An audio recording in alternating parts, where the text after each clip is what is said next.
If you're like me and you sometimes don't know where to start when you're in the process of designing or developing a new program, then stay tuned. This content is for you.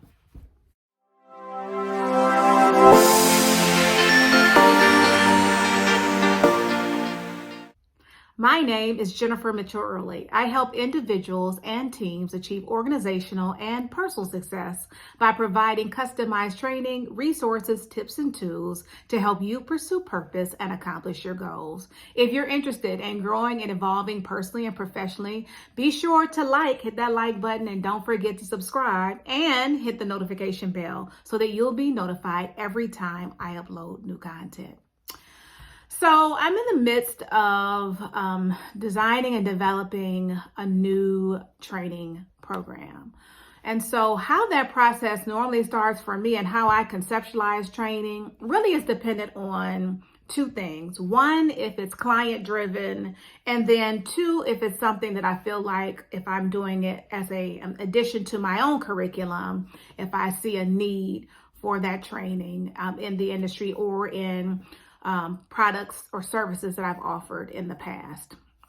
So today I'm talking about how to conceptualize training. And what I hope to do is take you along in my process as I develop this new program. And just as a warning, it may not for me and it may not for you be a linear process. So it's not necessarily step by step by step.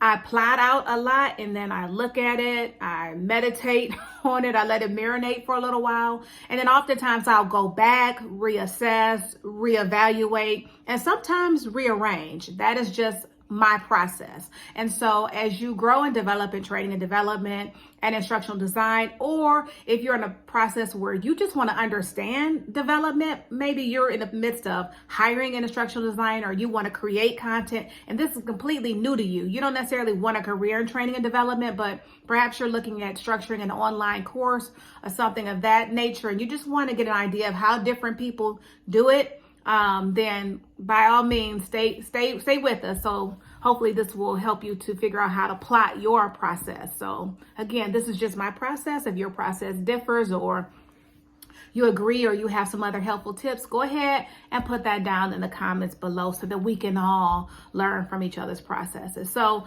again, I am an educator at heart. If you've been following my channel for any length of time, you probably have already gleaned that. I talk about leadership, I talk about training and development, I talk about communication, and I talk about personal development. And in those areas, my goal is always to educate, inform individuals so that you can take that information, synthesize it, and apply it to your own life, whether it be personally or professionally. So a lot of my impetus for designing training programs, if it doesn't come directly from a client, hey, I need this type of training, I need team development, this is what's going on. And then, from that point, we do some further discussions, needs analysis, and then I do what I normally do, which is watch what's going on in the environment so that I can make my own outside objective assessment of what I think is going on so that when I come back to the client, I can say, hey, I understand this is what you want. This is what I saw. Let me help you bridge the gap between where you are presently and where you'd like to be. So normally in an FTE situation or full-time employment situation or even contracting, that is normally my process. When I do it on my own through my own company, when I'm developing curriculum so that I can to include in my offerings, to grow the curriculum that I offer to clients, and even on some of my online endeavors, then the way that I think about it is, how can I help individuals get to where they want to go? And that comes basically from my community either through YouTube or other various online networks, my community through my professional network and what people have said have been pain points and things of that nature, even things that I myself observe while I'm out just in everyday life, right? Because I never take off the trainer hat. So wherever I am, if I'm in the midst of even handling my own personal business, I happen to be online with a customer service agent. And because I've trained in call center environments before, and I know about quality calls and all of those things, and sales and upselling and all the things that they're required to do on their job, I'm always wearing the hat. So if there's something that I see or something that I observe or something that I experience or something that I'm asked for, that is how I get the idea to say, okay, this could be beneficial for developing training. Development is not something that I take on haphazardly. I've been doing this for over 25 years now. And what I do know is that you have to know something about training and development and adult learners and adult learning principles and the transfer of training to make sure that it is effective. Anybody, and this is no offense to anyone, it is my opinion that anyone can throw together a PowerPoint and get up and provide a presentation. Look on my channel. I'll link it somewhere in here. Presentation is not facilitation. It's not the same as design and development. So, and I'll kind of just leave it at that because I've done other videos for it. If there's something else you have an interest in, go ahead and leave it in the comments below, and then I will address that. So for today, though, I'm going to leave that there. So again, my ideas either come from a client or from my community, from those demands. My focus, I told you, can, be driven by those two things and then anything outside that I may see. And it also is driven by pain points. So whatever pain points that my clients, and if you're a part of my YouTube community and my other social networking communities, thank you for following me, whatever platform you're on. I appreciate you.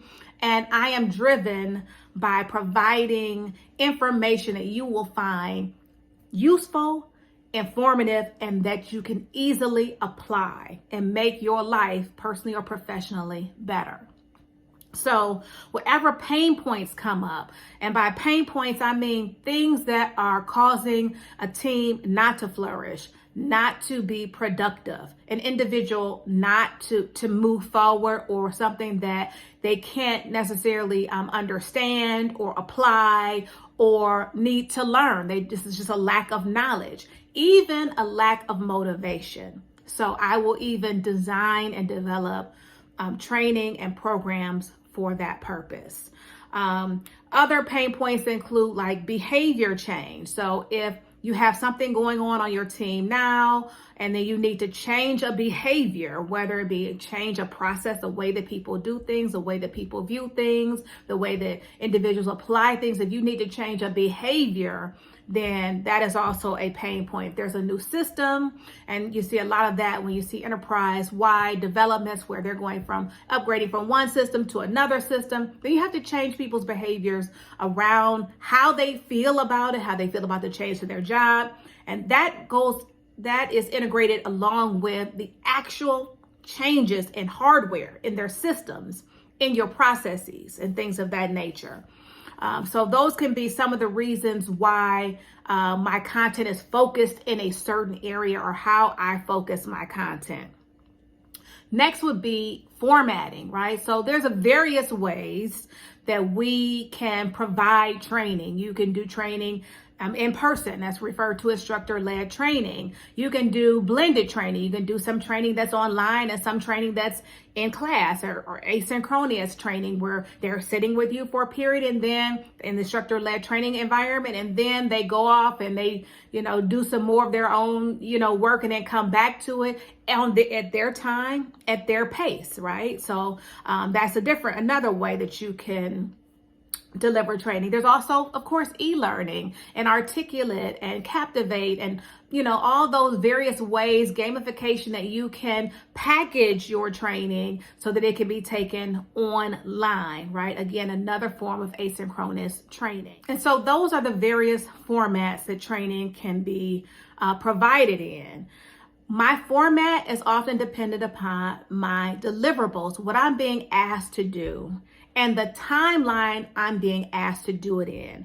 So for example, if it's a training program that I have 6 months before delivery, and so I have time to look at the content, see how much time it's actually going to take me to deliver that content to ensure that the participant can walk away knowing everything they need to know. And maybe, for example, I'm only given a half a day. I'm only given 4 hours to deliver content that really is like 6 to 8 hours. So what would I do? What kind of pre-work would I do in order to get the learner to a certain level so that when they come to training and they take it for 4 hours, they'll have exactly what they need once they walk out the door to do what I need them to do. So timeline plays a lot into how I design training and how I want it to ultimately be delivered. Course materials. What kind of course materials will I be afforded? What opportunities to put materials right in participants' hands to have them work with it? And now from that, I'm talking about just, your participant guide, any job aids, handouts, any relevant materials, even if it's electronic materials, even if it's having them go into a group setting and work, on maybe social media. Hey, meet me here, and I provide a group for you to hash out some questions, some things. All of these things are designed to level set your participants so that everyone is on the same level when they enter the class, so they can get that information and be where you need them to be when it's over. And then again, the time given to train. And so I've kind of talked about this before. That can be driven primarily by your client, how much time they're willing to give to training. Some clients I've had in the past are very rigid. You have 4 hours, make it do what it do. You got 4, no more, no less.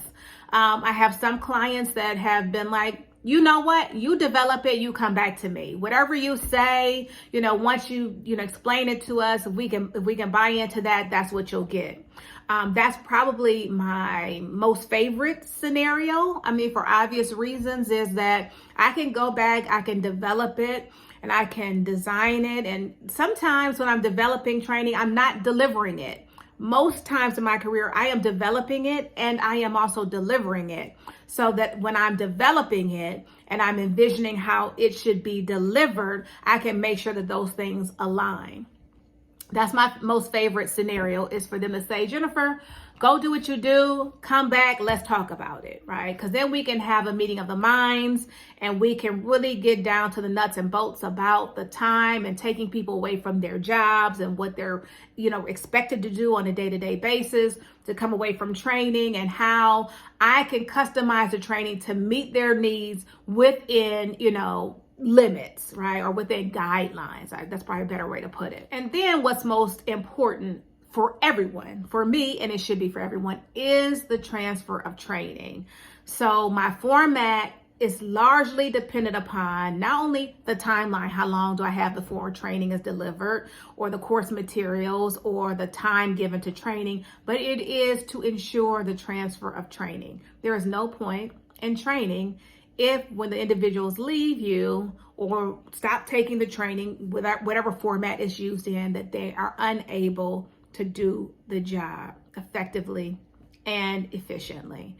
And so for me, if there's a lot of wonderful things that can be done online. There's a lot of engaging techniques that can be used. But if at the end of the day, the learner doesn't retain it, and you haven't assessed or checked that learning along the way, then it will be pointless. And I just recently read an article. I just recently read an article that talked about the billions of dollars that organizations spend on training. And the issue is that it's not necessarily the training that is the problem, but organizations question whether or not that money is well spent because they don't know what individuals do with the training once they're done. Do they actually apply it? And I don't know that in my recent endeavors, let me put it that way, I have found that there has been that organizations or my clients have gotten away with the evaluation aspect of training. Like, they're delivering it, it's beautiful, it's quick, participants can do it, or employees can do it at their leisure, on their time. But how do we know? We don't know. Nothing, no one's tracking behavior or processes or any of those things to ensure that the training stuck and that the employees are using it. And so that the levels of evaluation are so important. When I first started in my career, and I'm probably dating myself a little bit, although I've already said I've been doing this for more than 25 years, I would go out. I was training customer service reps, back then known as tellers at a bank. And once they went through my classes, weeks later, after the fact, I would go out to their branch and observe them doing the job I had just trained them on. And then I could see the, level of whether or not the training stuck, whether or not there was a transfer of training.